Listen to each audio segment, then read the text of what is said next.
Oi, a gente costuma pensar que se uma regra está escrita na Constituição, ela passa a valer na hora, certo? Mas olha só que interessante, não é bem assim. Será que todas as normas valem da mesma forma e no mesmo instante? A resposta é não, e é exatamente esse mistério que a gente vai desvendar hoje. Vamos entender por que alguns direitos são imediatos e outros parecem ficar assim numa fila de espera. Para isso, o nosso roteiro é o seguinte. Primeiro, vamos pensar na Constituição como um manual de instruções. Depois, a gente vai descobrir a chave para decifrar esse manual, que é a classificação das normas. Aí, vamos passar por cada uma delas, a plena, a contida e a limitada, sempre com exemplos práticos. E no final, a gente amarra tudo para entender por que isso é tão importante no nosso dia a dia. Vamos lá?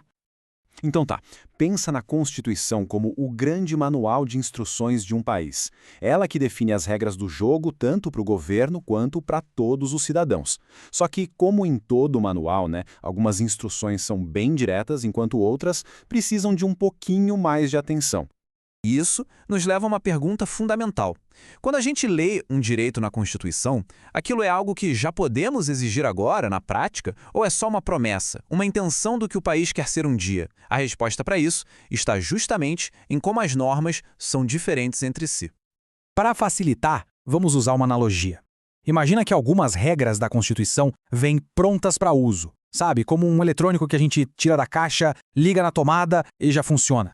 Mas outras regras vêm com a etiqueta montagem necessária. Elas precisam de peças extras, que no nosso caso são outras leis para poder funcionar de verdade. Tá, mas como é que a gente diferencia uma da outra? Bom, a chave para isso é um sistema de classificação. É só quando a gente entende como as normas são divididas em categorias que dá para saber o verdadeiro poder de cada artigo da Constituição. E essa ideia não surgiu do nada, claro. Ela tem uma base teórica muito sólida. A classificação mais famosa e usada aqui no Brasil foi criada por um jurista brilhante, o José Afonso da Silva. É o método dele que a gente vai usar para organizar as ideias. E o sistema dele é bem direto. Basicamente, as normas se dividem em 3 grandes gavetas: as de eficácia plena, as de eficácia contida e as de eficácia limitada. Vamos olhar cada uma delas com calma. Começando pela mais simples de todas, a norma de eficácia plena. Essa aqui é a nossa regra pronta para uso, sem nenhum tipo de asterisco ou letra miúda. O nome já dá uma boa pista, né? Elas são diretas, ou seja, não precisam de nenhuma lei no meio do caminho, são imediatas, porque começam a valer assim que a Constituição é promulgada, e são integrais, porque já nascem produzindo 100% dos seus efeitos. Olhando aqui na tabela fica bem claro. A classificação é plena. A aplicabilidade, direta, imediata e integral. E o detalhe mais importante, ela não depende de nenhuma outra norma para funcionar. É a Constituição falando e a coisa acontecendo. Simples assim. Um bom exemplo disso é a gratuidade do transporte público para idosos.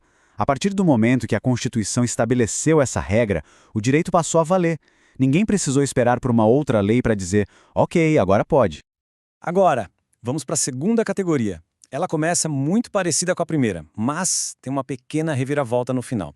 São as normas de eficácia contida. Então, essas normas também nascem prontas para uso, sabe? Elas têm aplicação direta e imediata. A grande diferença é que elas já vêm com a permissão para que uma lei no futuro possa conter, ou seja, restringir o seu alcance. Olha só a segunda linha da nossa tabela. A aplicabilidade também é direta e imediata, mas não é integral. O que isso quer dizer?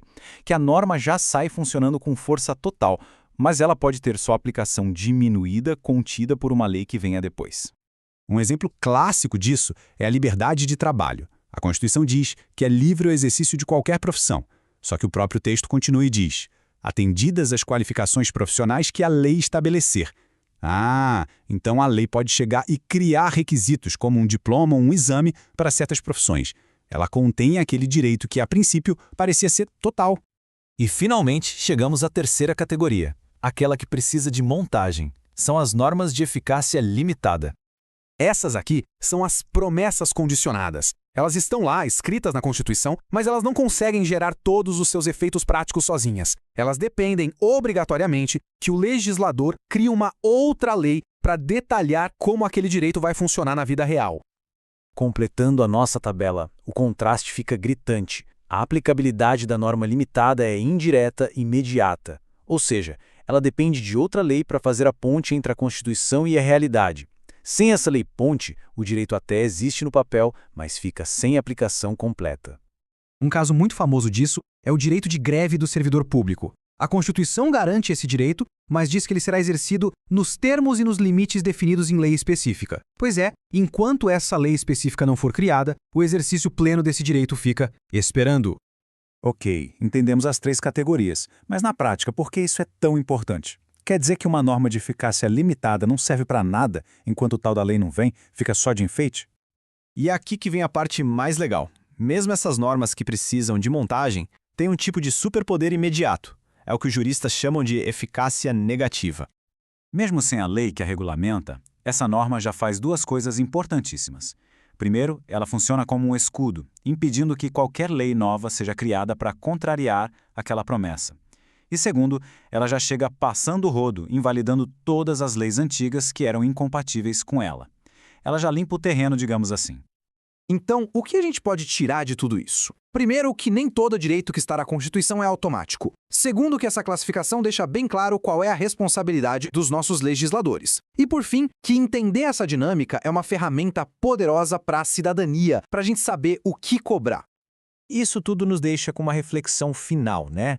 Se as normas de eficácia limitada são promessas constitucionais, quantas dessas promessas ainda estão por aí, esperando na caixa, aguardando a montagem do legislador para finalmente se tornarem realidade? Uma pergunta que fica no ar.